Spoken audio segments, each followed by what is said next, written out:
የኛ የኦርቶዶክሳውያን ችግር ምን እንደሆነ ታውቃላችሁ? ኢየሱስን እንሰብካለን እንላለን፣ ነገር ግን ወንጌላችን ማርያም ናት።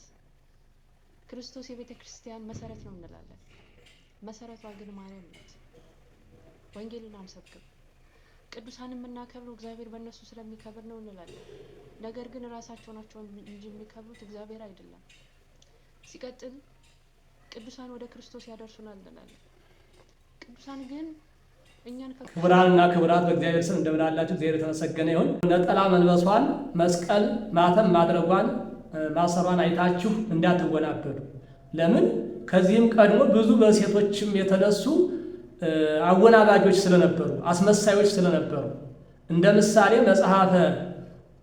መጽሐፈ ነህምያ ምዕራፍ 6 ቁጥር 14 ላይ ብንመለከት ኑአዴ የተባለች ነህምያን ስታሰቃይ የነበረች በሐሰት ነቢይ ነኝ እያለች ስትናገር ስታወናብድ የነበረች አለች።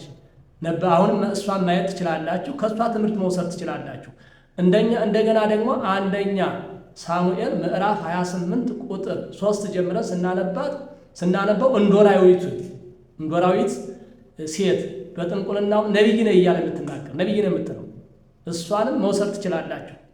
ይቺ ከነዚያ ያላነሰች ብትበልጥ እንጂ ማለት ነው። ቅዱሳንን ድንግል ማርያምን መስቀል አድርጋ አሁን ቅዱሳንን ልትነቅፍ ነው ማለት ነው። ድንግል ማርያም ልትነቅፍ ነው። መስቀሉ እኮ የተገኘው ከማን ነው? ድንግል ማርያም እኮ ከወለደችው ከመድኃኔዓለም እኮ ነው። ድንግል ማርያም ከወለደችው እኛውን የወንዶቹ አይደንቀንም። ቆባ አድርገው እርግጥ ማስመሰሉ ወንዶችም ያው ቆባ አድርገው ሻሽ ጠምጥመው ካባ ለብሰው ያወናብዳሉ፣ ያስመስላሉ። ነገሩ ክርስቶስ አስቀድሞ ስለተናገረው ይሄ ምንም አይደንቀንም፣ ምንም ለኛ አዲሳችን አይደለም።